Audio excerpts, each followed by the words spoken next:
وسلام على عباده الذين اصطفى أما بعد أعوذ بالله من الشيطان الرجيم بسم الله الرحمن الرحيم لقد كان لكم في رسول الله أسوة حسنة وقال الله تعالى قل إن كنتم تحبون الله فاتبعوني يحببكم الله ويغفر لكم ذنوبكم والله غفور رحيم. قال النبي صلى الله عليه وسلم من حفظ سنتي أكرمه الله تعالى أربعا المحبة في قلوب البررة والهيبة في قلوب الفجرة والسعة في الرزق والثقة على الدين أو كما قال عليه الصلاة والسلام. صدق الله مولانا العظيم وصدق رسوله النبي الكريم. اللهم صل على سيدنا محمد وعلى آل سيدنا محمد وبارك وسلم. اللهم صل على سيدنا محمد وعلى آل سيدنا محمد وبارك وسلم. اللهم صل على سيدنا محمد وعلى آل سيدنا محمد وبارك وسلم. اللہ تعالیٰ نے اپنے نبی صلی اللہ علیہ وسلم کو ایسی ہستی بنایا کہ آپ صلی اللہ علیہ وسلم کی ذات اور آپ کی صفات ہر چیز کے اندر حسن ہے. نبی کی ذات بھی حسین ہے اور نبی کی صفات بھی حسین ہے. نبی صلی اللہ علیہ وسلم جس زمانے میں تشریف لائے وہ زمانہ بھی حسین ہے. نبی صلی اللہ علیہ وسلم جس شہر میں تشریف لائے وہ شہر بھی حسین ہے. اسی طرح سے نبی صلی اللہ علیہ وسلم کے صحابہ بھی حسین ہیں. نبی صلی اللہ علیہ وسلم کے اعمال بھی حسین ہیں. آپ کا کردار بھی حسین ہے. آپ کے اخلاق بھی حسین ہیں. فرض یہ کہ جس چیز کی بھی نسبت نبی علیہ السلام کی طرف ہو گئی اس کے اندر حسن آ گیا. نسبت کی وجہ سے حسن آ گیا. حضرت حسان بن ثابت رضی اللہ تعالیٰ نے فرمایا وَأَحْسَنَ مِنْكَ لَمْ تَرَ قَطُّ عَيْنِي وَأَجْمَلَ مِنْكَ لَمْ تَلِدِ النِّسَاءُ. میری آنکھوں نے آپ سے زیادہ حسین کسی کو نہیں دیکھا اور کسی عورت نے آپ سے زیادہ خوبصورت بچہ نہیں جانا. خُلِقْتَ مُبَرَّأً مِنْ كُلِّ عَيْبٍ كَأَنَّكَ خُلِقْتَ كَمَا تَشَاءُ. آپ کو ہر عیب سے پاک کر کے پیدا کیا گیا. ایسا لگتا ہے کہ اللہ تعالیٰ نے آپ کو ایسا بنایا جیسا آپ نے چاہا. کسی کو اللہ تعالیٰ ایسا نہیں بناتے کہ وہ خود چاہے، لیکن نبی علیہ السلام کو اللہ پاک نے ایسا بنایا. ایسا لگتا ہے کہ جیسے کہ اللہ کے نبی علیہ السلام نے ویسا بننا چاہا. تو آپ کی ذات میں اور صفات میں حسن ہے. کسی نے کہا نازاں ہے جس پہ حسن، نازاں ہے جس پہ حسن وہ حسن رسول ہے. یہ کہکشاں تو آقا آپ کے قدموں کی دھول ہے. ایک کاروان شوق یہاں سر کے بل چلو، ایک کاروان شوق یہاں سر کے بل چلو. طیبہ کے راستے کا تو کانٹا بھی پھول ہے. مدینہ منورہ کا تو کانٹا بھی پھول ہے. امی عائشہ رضی اللہ تعالیٰ عنہ فرمایا کرتی تھی لنا شمس وللآفاق شمس. ایک ہمارا سورج ہے، ایک آسمان کا سورج ہے. وہ رات میں غروب ہو جاتا ہے مگر ہمارا سورج رات میں بھی نکلتا ہے. فرمایا کرتی تھی کہ جن عورتوں نے یوسف علیہ السلام کو دیکھ کے انگلیاں کاٹ لی تھی، ہاتھ کاٹ لیے تھے، اگر وہ میرے محبوب کو دیکھ لیتی تو دل کے ٹکڑے ٹکڑے کر لیتی. کسی نے رات میں 14ویں کا چاند دیکھا تو کہتا ہے کہ صحابی کہتے ہیں کہ میں غور کرتا رہا کہ چاند زیادہ خوبصورت ہے کہ نبی علیہ السلام زیادہ خوبصورت ہے۔ بالآخر میرے دل نے یہ فیصلہ کیا کہ چاند کا حسن نبی علیہ السلام کے حسن کے سامنے کچھ بھی نہیں۔ چاند سے تشبیہ دینا یہ بھی کوئی انصاف ہے؟ چاند سے تشبیہ دینا یہ بھی کوئی انصاف ہے؟ چاند کے منہ پر چھائیاں مدنی کا چہرہ صاف ہے۔ چاند پہ تو داغ نظر آتا ہے، نبی علیہ السلام کے مبارک چہرے پر کوئی داغ نہیں ہے۔ کسی نے اور خوبصورت انداز میں کہا، اے رسول امین خاتم المرسلین، تجھ سا کوئی نہیں، تجھ سا کوئی نہیں۔ اے رسول امین خاتم المرسلین، تجھ سا کوئی نہیں، تجھ سا کوئی نہیں۔ بزم کونین پہلے سجائی گئی، پھر تیری ذات منظر پہ لائی گئی۔ بزم کونین پہلے سجائی گئی، پھر تیری ذات منظر پہ لائی گئی۔ اے ازل کے حسین، اے ابد کے حسین، تجھ سا کوئی نہیں، تجھ سا کوئی نہیں۔ کائنات میں کوئی ہے ہی نہیں تجھ سا۔ حضرت انس رضی اللہ تعالیٰ عنہ کی والدہ ام سلیم رضی اللہ تعالیٰ عنہ نبی علیہ السلام سے بہت محبت کرتی تھی، اور کبھی کبھی اللہ کے نبی علیہ السلام کے واسطے کچھ کھانا بھی بھیجتی تھی، تحفے بھی بھیجتی تھی۔ نبی علیہ السلام بھی ان سے بہت محبت کرتے تھے۔ کبھی کبھی ان کے یہاں آپ آ جایا کرتے تھے اور آپ قیلولہ فرماتے تھے۔ ایک روز آپ نے حضرت ام سلیم کے یہاں کھانا کھایا اور قیلولہ فرمایا تو آپ سوئے ہوئے تھے، گرمی تھی، جسم پر پسینہ تھا، پسینے کے قطرے بہہ رہے تھے۔ تو ام سلیم رضی اللہ تعالیٰ عنہ نے موقع غنیمت سمجھا اور وہ پسینہ اکٹھا کرنے لگے۔ نبی السلام کی آنکھ کھل گئی تو نبی السلام نے پوچھا کہ ام سلیم کیا کر رہی ہے؟ تو فرمایا کہ میں آپ کے پسینے کو جمع کر رہی ہوں۔ کیا کرو گی؟ اپنی خوشبو میں ملاؤں گی تاکہ میری خوشبوؤں کی مہک میں اضافہ ہو جائے۔ نبی علیہ السلام کے پسینے کے اندر جو خوشبو تھی، صحابہ فرماتے تھے وہ کہیں ہم نے نہیں سنی ہے، ایسی خوشبو کائنات میں کہیں نہیں پائی جاتی تھی۔ کسی نے کہا پھول کھلتے ہیں پڑھ پڑھ کے صلی علی، پھول کھلتے ہیں پڑھ پڑھ کے صلی علی، کہہ رہی ہے جھوم کر یہ باد صبا، ایسی خوشبو چمن کے گلوں میں کہاں جو نبی کے پسینے میں موجود ہے۔ قرآن کریم میں اللہ تعالیٰ نے قُلْ إِن كُنتُمْ تُحِبُّونَ اللَّهَ فَاتَّبِعُونِي يُحْبِبْكُمُ اللَّهُ، یہ ارشاد فرمایا کہ میرے محبوب آپ یہ فرما دیجئے کہ اگر تم اللہ سے محبت کرتے ہو تو تم میری اتباع کرو۔ جب تم اتباع کرو گے تو تم کیا اللہ سے محبت کرو گے؟ یحببکم اللہ، اتباع کی برکت سے اللہ ہی تم سے محبت کریں گے۔ غور سے سنیں، جب ہم عبادت کرتے ہیں تو ہم محبت کرنے والے ہوتے ہیں اور اللہ تعالیٰ ہمارے محبوب ہوتے ہیں۔ جب ہم عبادت کرتے ہیں تو ہم محبت کرنے والے ہیں اور اللہ تعالیٰ ہمارے محبوب ہیں، اور جب ہم نبی صلی اللہ علیہ وسلم کی اتباع کرتے ہیں تو اس وقت محبت کرنے والے اللہ ہوتے ہیں اور ہم محبوب ہوتے ہیں۔ فرق سمجھ میں آ رہا ہے؟ جب ہم عبادت کرتے ہیں تو ہم ہیں محب، محبت کرنے والے، اور اللہ ہے محبوب۔ لیکن جب ہم اتباع کرتے ہیں رسول اللہ صلی اللہ علیہ وسلم کی تو پھر محبت کرنے والے اللہ ہوتے ہیں اور ہم محبوب ہوتے ہیں۔ یہ بڑی بات ہے نا کہ آپ کا محبوب کون ہے؟ اللہ تعالیٰ۔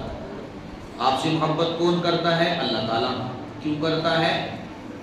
کیونکہ آپ اتباع کرتے ہو۔ اتباع رسول یہ اللہ تعالیٰ کو بہت پسند ہے۔ جس عمل کی آپ نے اتباع کی، اتباع کی برکت سے اس عمل کے اندر حسن پیدا ہو گیا۔ بغیر اتباع کے عمل میں حسن نہیں ہوتا، عمل کے اندر حسن پیدا ہوتا ہے نبی علیہ السلام کی اتباع کی برکت سے۔ جو عمل نبی علیہ الصلوۃ والسلام نے جس ڈھنگ سے کیا ہے، جس طریقے سے کیا ہے، اس عمل کو اس طریقے سے کیا جائے تو وہ عمل اللہ تعالیٰ کو پھر پسند آتا ہے، اور پھر اس عمل کی برکت سے اللہ تعالیٰ بندے سے محبت کرتے ہیں۔ ایک اور جگہ پر فرمایا لَقَدْ كَانَ لَكُمْ فِي رَسُولِ اللَّهِ أُسْوَةٌ حَسَنَةٌ، تحقیق کہ نبی صلی اللہ علیہ وسلم کی ذات میں بہترین نمونہ ہے۔ اللہ کے نبی کی ذات سراپا نمونہ ہے، مثال ہے، حسین ہے، خوبصورت ہے۔ تو اگر تم نے اپنی ذات کو خوبصورت بنانا ہے تو نبی علیہ الصلوۃ والسلام کی ذات کے مطابق اپنی ذات کو ڈھال دو۔ نبی علیہ الصلوۃ والسلام کے اعمال سب سے زیادہ خوبصورت ہے۔ اگر تم نے اپنے اعمال کو خوبصورت بنانا ہے تو اپنے اعمال کو نبی علیہ الصلوۃ والسلام کے اعمال کے جیسے بنا لو۔ نبی علیہ الصلوۃ والسلام کے اخلاق سب سے اعلیٰ ہیں، اگر تم نے اپنے اخلاق کو سب سے اچھا بنانا ہے تو اپنے اخلاق نبی علیہ الصلوۃ والسلام کے اخلاق کے جیسے بنا لو۔ نبی علیہ الصلوۃ والسلام کا کردار سب سے اعلیٰ، نبی علیہ الصلوۃ والسلام کے شب و روز سب سے اعلیٰ، نبی صلی اللہ علیہ وسلم کا سفر حضر سب سے اعلیٰ، نبی کی خلوت اور جلوت سب سے اعلیٰ، نبی کا مزاج، نبی کا بولنے کا انداز، نبی کا گفتگو کرنا، یہ سب سے اعلیٰ ہے۔ تو اگر آپ نے ان چیزوں کو اعلیٰ بنانا ہے تو نبی علیہ الصلوۃ والسلام کے مطابق بنا لو۔ دیکھو نبی کی زندگی، گھریلو زندگی دیکھو، انفرادی زندگی دیکھو، اجتماعی زندگی دیکھو، نبی کا رمضان دیکھو، رمضان کا دن دیکھو، رمضان کی راتیں دیکھو، رات اور دن کے اعمال دیکھو۔ تو اگر ان اعمال کو آپ نے اچھا کرنا ہے اور رمضان کو خوبصورت بنانا ہے تو نبی صلی اللہ علیہ وسلم کے اعمال کے مطابق آپ کریں تو ان اعمال کے اندر حسن اور نکھار اور خوبصورتی پیدا ہو جاتی ہے۔ یاد کریں، غور فرمائیں کہ اللہ تعالیٰ نے اپنے محبوب کو کائنات کی محبوبیت عطا کی ہے۔ آپ کل کائنات کے محبوب ہیں، کائنات میں کوئی نہیں کہ جس کے آپ محبوب نہ ہو۔ جمادات اللہ تعالیٰ نے 4 قسم کی مخلوق بنائی، جمادات، پتھر وغیرہ، وہ بھی آپ سے محبت کرتے تھے۔ حدیث پاک میں فرمایا کہ یہ احد پہاڑ ہے، یہ مجھ سے محبت کرتا ہے، تو کہتا ہوگا نا۔ ابوبکر صدیق رضی اللہ تعالیٰ عنہ فرماتے ہیں کہ 2 پتھر تھے اور وہ اللہ کے نبی سے محبت کرتے تھے۔ اللہ کے نبی ایک کے اوپر ٹیک لگا کے بیٹھتے تھے، بارہا ان کے اندر سے سلام کرنے کی آواز آئی تو پتھر آپ سے محبت کرتے تھے۔ شجر، نباتات، درخت، وہ بھی آپ سے محبت کرتے تھے۔ اللہ کے نبی جب گھر سے نکلتے اور کوئی درخت راستے میں آتا تو وہ آپ کے سامنے جھک جاتا تھا، آپ کو سلام کرتا تھا، آپ کے اوپر سایہ کرتا تھا۔ مسجد نبوی کے اندر ایک درخت تھا، ایک تنا تھا درخت کا، اس سے ٹیک لگا کے آپ خطبہ دیتے تھے۔ پھر آپ کے لیے ممبر بنا دیا گیا تو آپ ممبر کے اوپر کھڑے ہو کر خطبہ دینے لگے، آپ نے اس کے اوپر سہارا لگانا چھوڑ دیا۔ تو ایک روز صحابہ نے دیکھا کہ وہ رو رہا ہے اور بچوں کی طرح بلک بلک کے رو رہا ہے۔ حضور نے پوچھا کیا بنا؟ تو کہتا حضور جب آپ خطبہ دیتے تھے تو آپ مجھ سے سہارا لگاتے تھے تو آپ کے لمس کی لذت، چھونے کی لذت وہ مجھے محسوس ہوتی تھی، اس سے مجھے خوشی ملتی تھی۔ اب ممبر بن گیا، آپ اوپر چڑھ گئے تو آپ نے مجھے چھوا نہیں، آپ کے لمس سے محروم ہو گیا، تو اپنی محرومی پہ رو رہا۔ یہ درخت کے تنے کی محبت ہے۔ حیوانات آپ سے محبت کرتے تھے۔ حجۃ الوداع کے موقع پر جو جانور کے اونٹ آپ لے کے آئے تھے، جب ان کو ذبح کرنے کا موقع آیا تو وہ خود بخود آ رہے تھے لائن لگا لگا کے اور اپنی گردن جھکا کے آپ کے سامنے سرنگوں ہوتے تھے کہ اللہ کے نبی آپ مجھے ذبح کر دیجیے۔ کبھی آپ نے جانوروں کو ایسا دیکھا ہے؟ ایک کے بعد ایک، باندھنے کی ضرورت نہیں پڑی، پکڑنے کی ضرورت نہیں پڑی، ایک کے بعد ایک اونٹ آ رہا ہے اور نبی اسلام کے سامنے سرنگوں ہے اور اللہ کے نبی اس کو ذبح کر رہے ہیں۔ 63 اونٹ اپنے ہاتھوں سے اللہ کے نبی نے ایسے ہی ذبح کر دیے، کسی اونٹ کو باندھنے کی اور پکڑنے کی ضرورت نہیں پڑی۔ یہ نبی علیہ السلام کے ساتھ میں جانوروں کی محبت تھی۔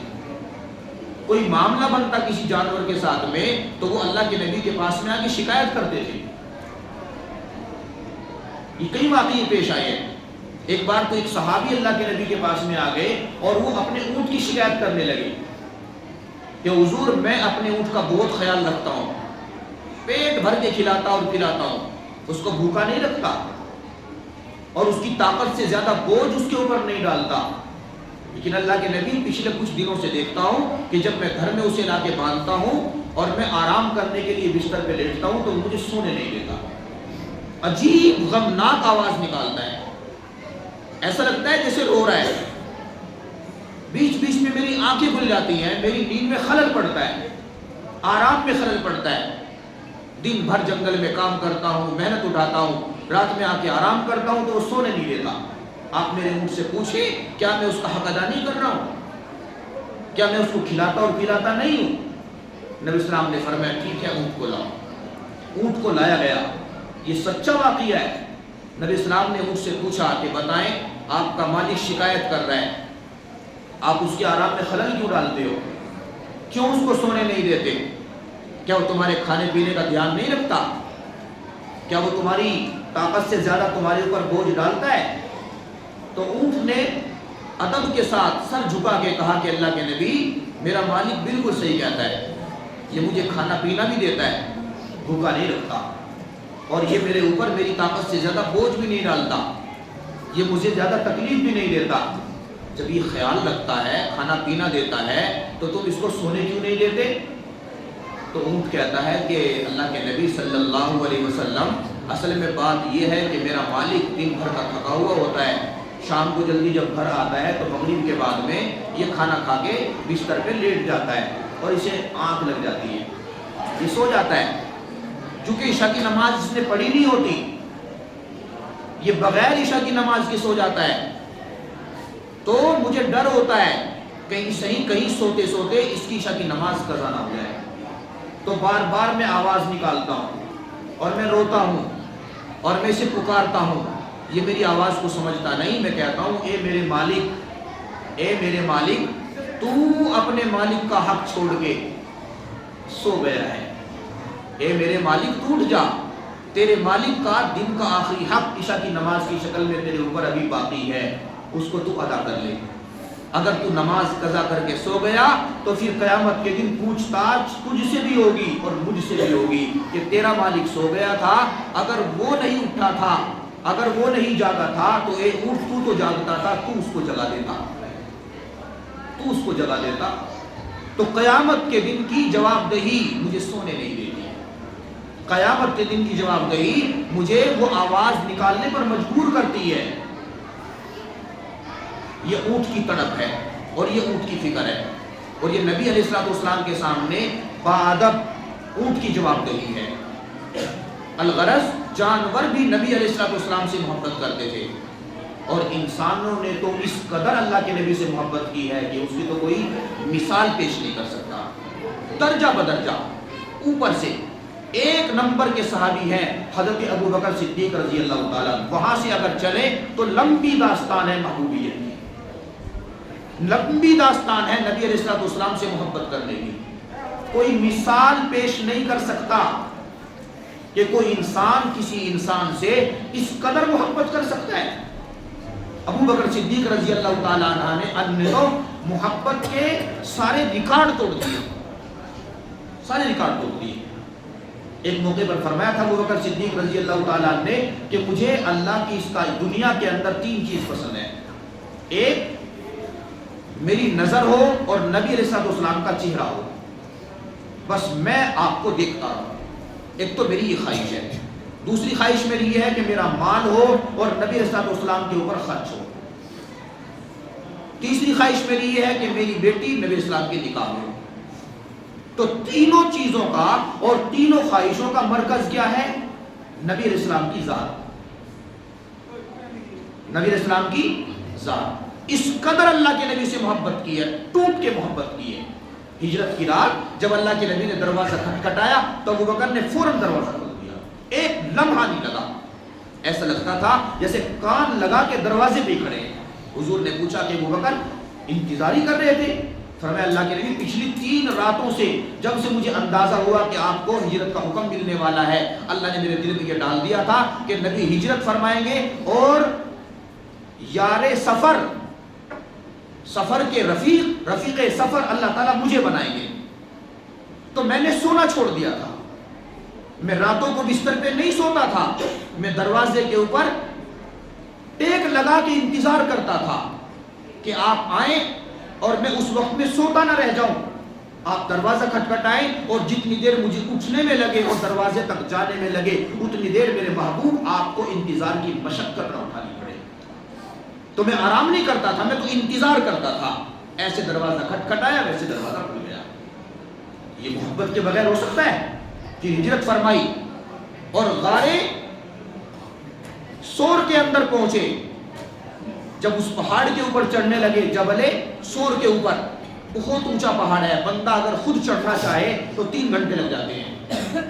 اس پہاڑ پر جب چڑھنے لگے تقریباً 8-10 کلومیٹر پیدل چلے ہیں، جسم تھک گیا، پاؤں تھک گئے۔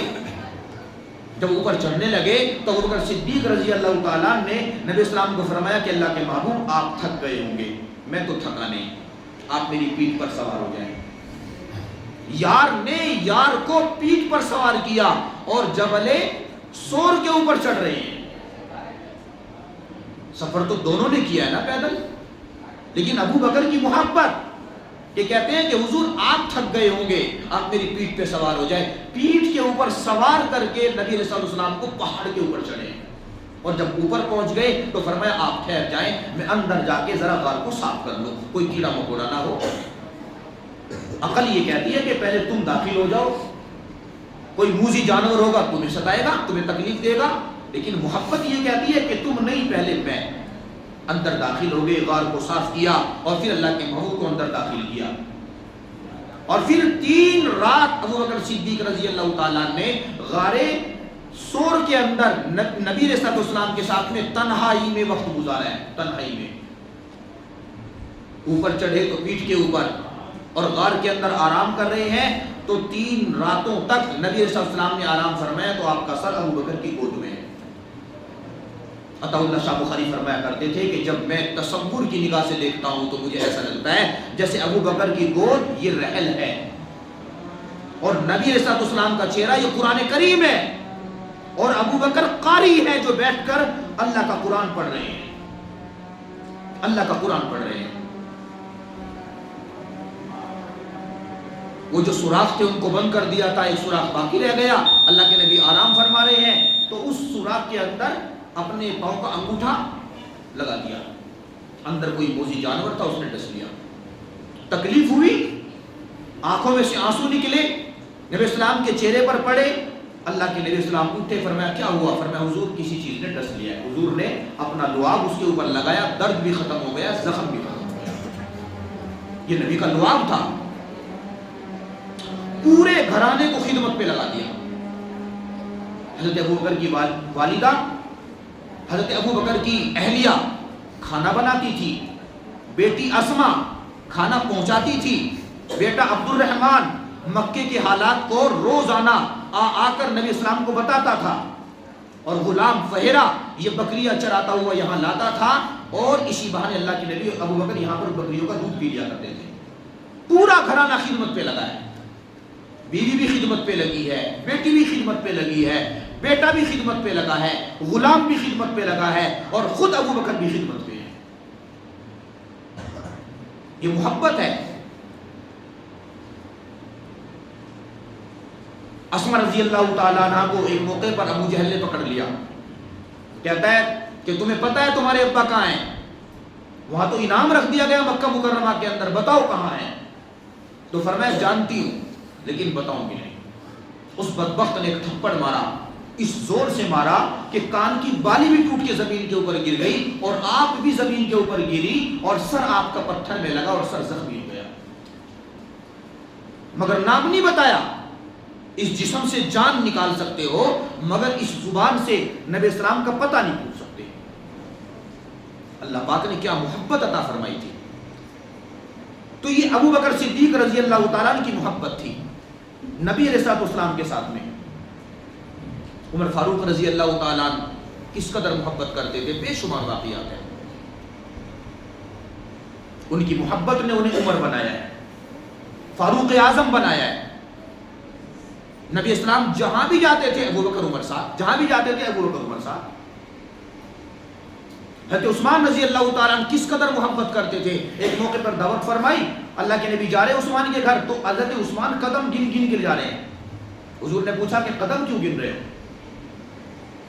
فرمایا اللہ کے نبی آج تو میں کائنات کا سب سے خوش نصیب میزبان ہوں، کیونکہ آپ میرے مہمان بننے جا رہے ہیں. میرے سے زیادہ خوش نصیب میزبان آج کائنات میں کوئی نہیں. تو اپنی خوش قسمتی پر مجھے رشک ہے اور فخر ہے، اور میں آپ کے قدم اس لیے گن رہا ہوں کہ میرا دل خوش ہے. تو جتنے قدم اٹھا کے آپ میرے گھر تک جائیں گے میں اتنے غلاموں کو خرید کے آزاد کروں گا. یہ محبت کے بغیر ہو سکتا ہے؟ تو ابو بکر نے محبت سب سے زیادہ کی، تو بدلے میں اللہ پاک نے انہیں محبوبیت عطا فرمائی، محبوبیت عطا فرمائی. ابو بکر صدیق رضی اللہ تعالیٰ نے اس محبت کی برکت سے اپنے اعمال نبی علیہ السلام کے اعمال کے جیسے بنا لیے. محبت کا مطلب کیا ہوتا ہے؟ محبت اتباع کو آسان بناتی ہے. محبت اتباع کو، اگر آپ کسی سے دل و جان سے محبت کریں گے تو اس کی اتباع کرنا آپ کے لیے آسان ہو جائے گا. اس کے جیسا بننے کو جی چاہتا ہے نا.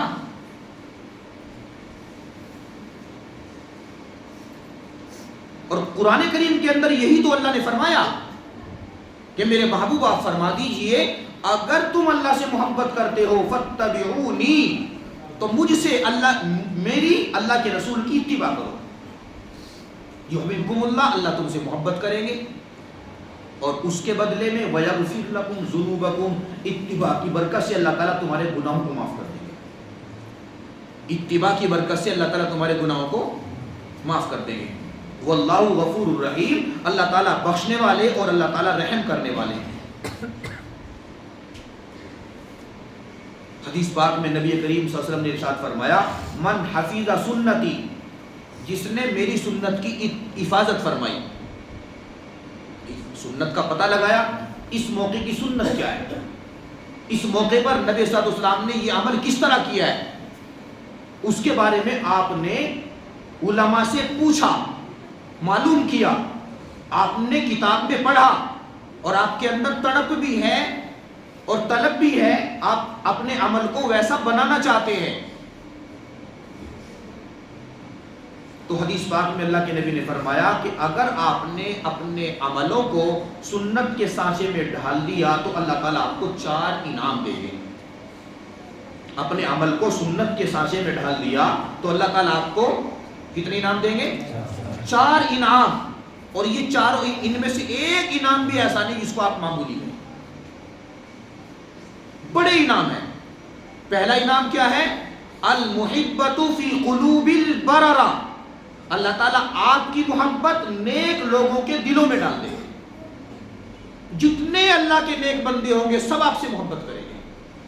ابو بکر صدیق رضی اللہ تعالیٰ نے سنتوں کی حفاظت فرمائی، تو آپ ابو بکر سے محبت کرتے ہو کہ نہیں کرتے ہو؟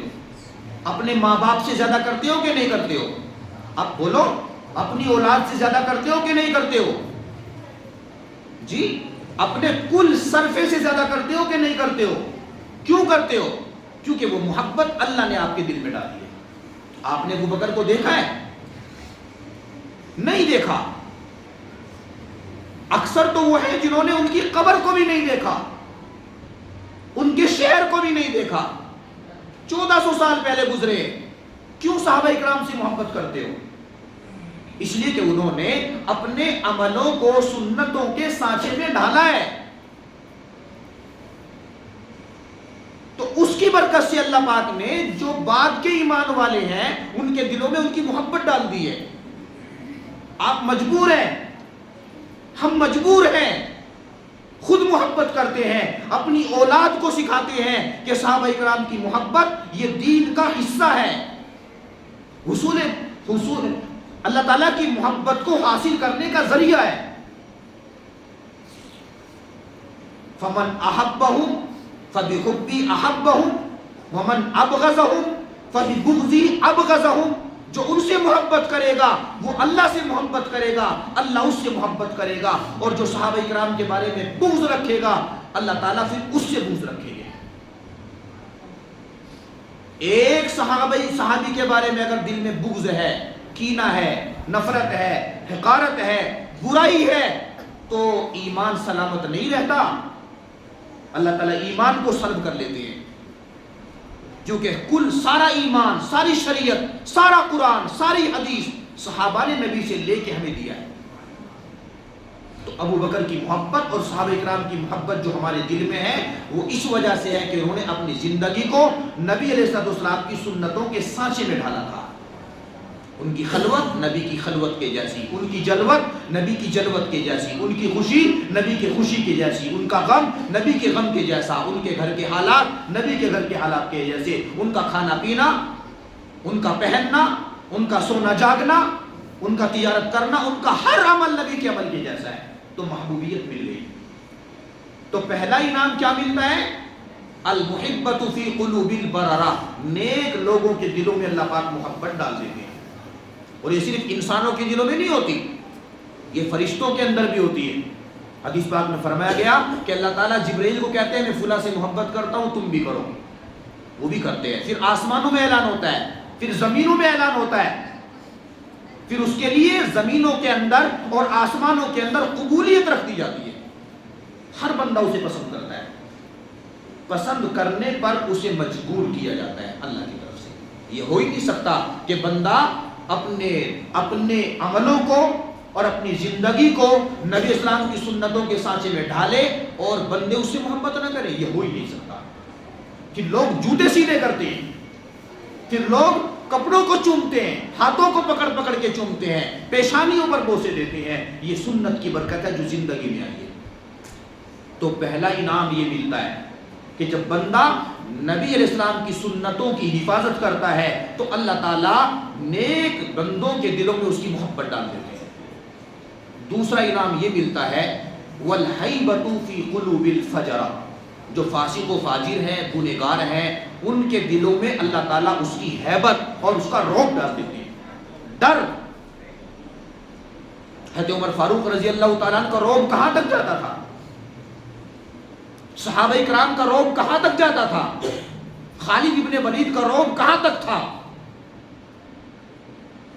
ان کے نام سے تھراتے تھے لوگ۔ ہم اپنے آپ کو پہچانتے ہیں، اپنے اسلاف کو، اپنے بڑوں کو بھول گئے۔ سنت کی اتباع کی برکت سے اللہ پاک نے ہمارے بڑوں کا رعب کس قدر ڈالا تھا، وہ سنت کی برکت تھی۔ لوگ ڈرتے تھے، کانپتے تھے۔ جب عمر فاروق رضی اللہ تعالیٰ کا لشکر فلسطین گیا تو وہاں کے یہودیوں نے یہ کہا کہ یہاں آپ کو جنگ کرنے کی ضرورت نہیں ہے، آپ اپنے امیر کو بلائیں، ہم دیکھ لیتے ہیں، اگر یہ وہی ہے جن کا تذکرہ کتابوں میں ہے تو ہم بغیر لڑے چابیاں دے دیں گے، اور اگر وہ نہیں ہے تو آپ اس کو فتح نہیں کر سکتے۔ عمر فاروق آئے، وہ ایک لمبی داستان ہے، اور جب وہاں پہ پہنچے تو غلام سوار تھا اور عمر پیدل تھے، اور جو لباس پہنا تھا اس پر پیوند لگے ہوئے تھے، اور وہی ان کی کتابوں کے اندر پہچان تھی۔ بخوشی بیت المقدس کی چابیاں حضرت عمر کے حوالے کر دی۔ یہ بغیر ڈرے ہو سکتا تھا؟ خوف تھا، رعب تھا عمر کا، ڈر تھا کہ بچے یتیم ہو جائیں گے، عورتیں بیوہ ہو جائیں گی، جوان لاشیں بکھر جائیں گی، اور پھر بھی یہ فلسطین کو اور بیت المقدس کو فتح کر لیں گے، تو بخوشی حوالے کر دیا۔ یہ رعب کس نے ڈالا تھا؟ بولے کہ اللہ پاک نے ڈالا تھا۔ کس چیز کی برکت تھی؟ نبی علیہ السلام کی سنتوں کی برکت تھی۔ تیسرا انعام اللہ کیا دیتے ہیں؟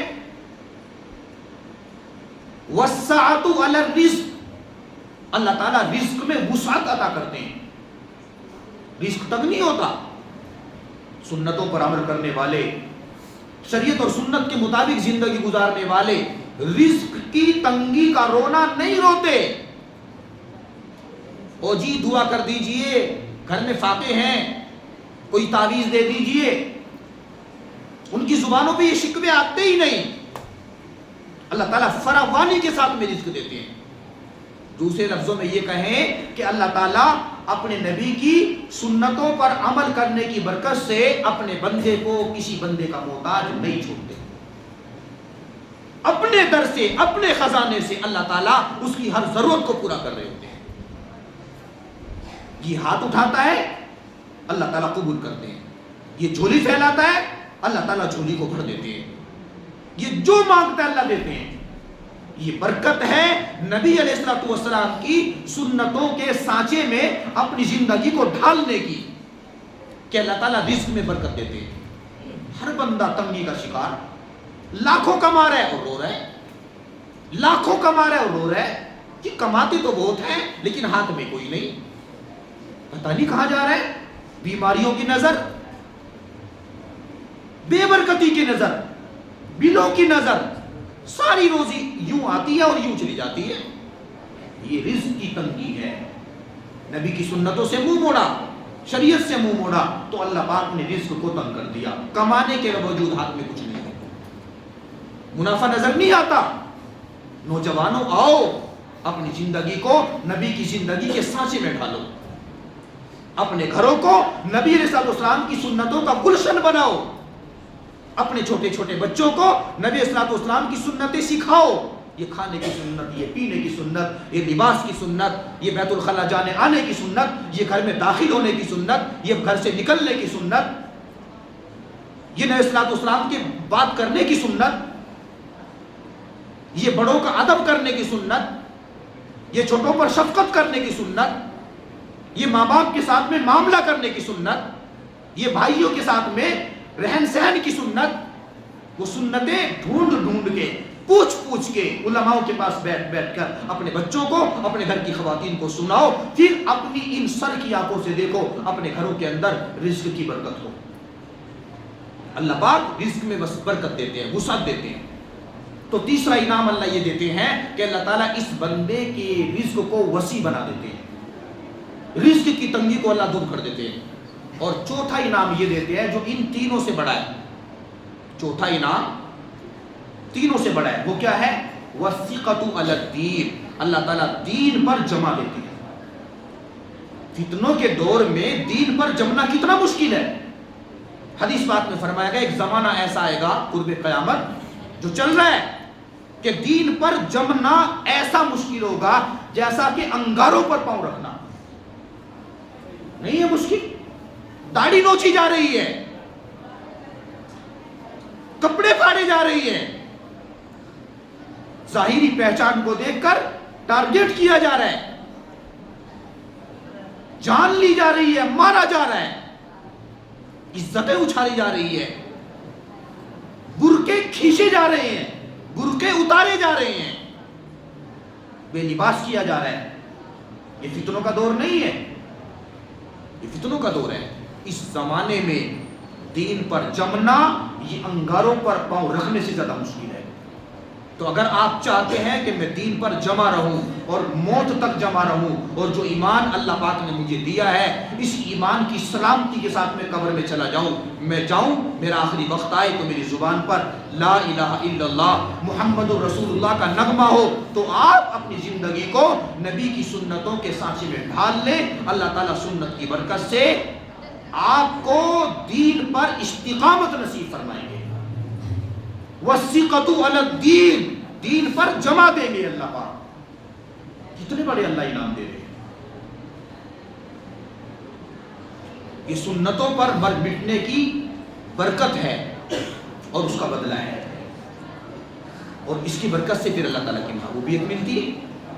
اللہ فرماتے کہ میرے بندو تم کیا مجھ سے محبت کرو گے جب تم میرے نبی کے رنگ میں رنگ کے آؤ گے, جب تم میرے نبی کے سانچے میں ڈھل کے آؤ گے.